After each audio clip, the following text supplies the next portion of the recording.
Shalom, selamat pagi anak-anak. Apa kabarnya hari ini? Semoga dalam keadaan sehat ya. Amin. Hari ini kita belajar agama Katolik dengan tema doa pribadi. Sebelum kita memulai pelajaran hari ini, marilah kita mengetahui tujuan pembelajaran hari ini, yaitu yang pertama, memahami dan menjelaskan makna doa pribadi menurut ajaran Gereja Katolik. Yang kedua, memahami dan menjelaskan hal-hal yang perlu disampaikan dalam doa pribadi. Yang ketiga, membuat dan mengungkapkan doa syukur dalam doa pribadi. Dan yang keempat, memahami cara melaksanakan doa pribadi. Itulah tujuan pembelajaran kita hari ini. Sebelum kita belajar, marilah kita berdoa. Dalam nama Bapa dan Putra dan Roh Kudus. Amin. Allah Bapa yang Maha Baik, alangkah senangnya jika kami dapat memuji-Mu dengan doa pribadi. Kami percaya bahwa Engkau akan selalu beserta kami. Bantulah kami agar hari ini kami bisa belajar untuk mendalami makna doa pribadi. Amin. Dalam nama Bapa dan Putra dan Roh Kudus. Amin.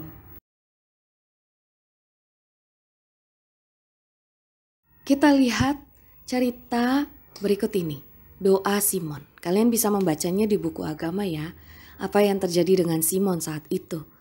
Ya, bagaimana Simon mendapatkan jawaban doanya. Tuhan mengabulkan doanya. Ya, apa yang terjadi dengan Simon. Kalian bisa membacanya di buku kalian ya. Marilah kita membaca kutipan kitab suci dari Injil Matius bab 6 ayat 1 sampai dengan 15. Dan apabila kamu berdoa, janganlah berdoa seperti orang munafik. Mereka suka mengucapkan doanya dengan berdiri dalam rumah-rumah ibadat dan pada tikungan-tikungan jalan raya, supaya mereka dilihat orang. Aku berkata kepadamu, sesungguhnya mereka sudah mendapat upahnya. Tetapi jika engkau berdoa, masuklah ke dalam kamarmu, tutuplah pintu, dan berdoalah kepada Bapamu yang ada di tempat tersembunyi. Maka Bapamu yang melihat yang tersembunyi akan membalasnya kepadamu. Lagi pula, dalam doamu itu, janganlah kamu bertele-tele seperti kebiasaan orang yang tidak mengenal Allah. Mereka menyangka bahwa karena banyaknya kata-kata, doanya akan dikabulkan. Jadi, janganlah kamu seperti mereka, karena Bapamu mengetahui apa yang kamu perlukan sebelum kamu minta kepadanya. Karena itu, berdoalah demikian. Bapa kami yang di surga, dikuduskanlah namamu. Datanglah kerajaanmu. Jadilah kehendakmu di bumi seperti di surga. Berikanlah kami pada hari ini makanan kami yang secukupnya. Dan ampunilah kami akan kesalahan kami, seperti kami juga mengampuni orang yang bersalah kepada kami.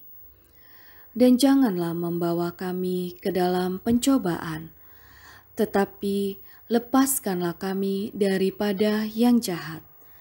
Karena Engkaulah yang empunya kerajaan dan kuasa dan kemuliaan sampai selama-lamanya. Amin.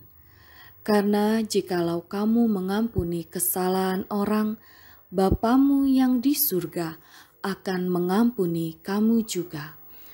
Tetapi jikalau kamu tidak mengampuni orang, Bapamu juga tidak akan mengampuni kesalahanmu. Demikianlah Injil Tuhan. Terpujilah Kristus. Dalam Injil Matius bab 6 ayat 5 sampai dengan 15, Yesus telah mengajarkan bagaimana sebaiknya kalian berdoa, yaitu jika kamu berdoa, masuklah ke dalam kamarmu, tutuplah pintu, dan berdoalah kepada Bapamu yang ada di tempat tersembunyi. Maka Bapamu yang melihat yang tersembunyi akan membalasnya kepadamu. Itu yang Yesus ajarkan bagaimana sebaiknya kita berdoa. Lalu Yesus juga mengajarkan agar kita berdoa secara pribadi dan bersembunyi. Tidak seperti orang Farisi yang berdoa di perempatan jalan. Dan saat berdoa, sebaiknya kita masuk ke dalam kamar, menutup pintu, dan berdoa kepada Bapa secara pribadi. Maka Bapa akan melihat dan mengabulkan doa-doa kita. Lalu Yesus juga secara khusus memberikan contoh doa kepada kita, yaitu doa Bapa kami yang Tuhan ajarkan kepada kita. Nah, mulai saat ini jangan sampai kita lupa untuk menaikkan doa-doa pribadi kita. Jangan bangun pagi langsung bangun. Tapi ingat, bangun pagi kita mengucap syukur karena Tuhan memberikan kita hari yang baru. Tuhan mengaruniakan kita nafas kehidupan, sehingga pada saat hari ini kita bisa belajar, tubuh kita sehat, kita masih bisa mendengar. Itu semua berkat dari Tuhan. Karenanya jangan sampai kita lupa berdoa. Dan kalau mau makan, itu juga kita harus berdoa terlebih dahulu, supaya apa yang kita makan memberikan kita kesehatan dan kekuatan untuk kita bisa menjalani aktivitas. Nah, jangan sampai lupa, kita harus rajin berdoa. Mari kita membaca artikel berikut. Uraian dari Katekismus Gereja Katolik tentang tradisi doa, di mana doa tidak terbatas pada pengungkapan spontan suatu dorongan batin. Doa harus dikehendaki, doa harus dilatih. Roh Kudus yang mengajar anak-anak Allah berdoa dalam gereja yang beriman dan berdoa melalui tradisi hidup, tradisi kudus. Lalu sumber doa kita adalah Roh Kudus, air yang hidup, dan kitab suci yang di dalamnya ada sabda Allah. Jadi tidak hanya kita berdoa, berbicara kepada Tuhan, Tuhan pun berbicara kepada kita lewat sabdanya. Untuk diingat, Yesus mengajarkan kita berdoa secara pribadi dan di tempat yang tersembunyi. Secara khusus juga Yesus mengajarkan doa, yaitu doa Bapa kami. Semua sudah hafal ya doa Bapa kami. Nah, itu doa yang diajarkan Tuhan Yesus kepada kita. Sebelum kita menutup pelajaran hari ini, marilah kita berdoa. Dalam nama Bapa dan Putra dan Roh Kudus. Amin. Allah Bapa yang Maha Baik, terima kasih untuk penyertaan-Mu selama kami belajar. Ajarlah kami untuk selalu menaikkan doa-doa pribadi kami kepadamu. Kami percaya bahwa Engkau akan selalu beserta kami. Bantulah kami agar kami senantiasa berdoa secara pribadi. Amin. Dalam nama Bapa dan Putra dan Roh Kudus. Amin. Terima kasih untuk hari ini. Tetap semangat ya.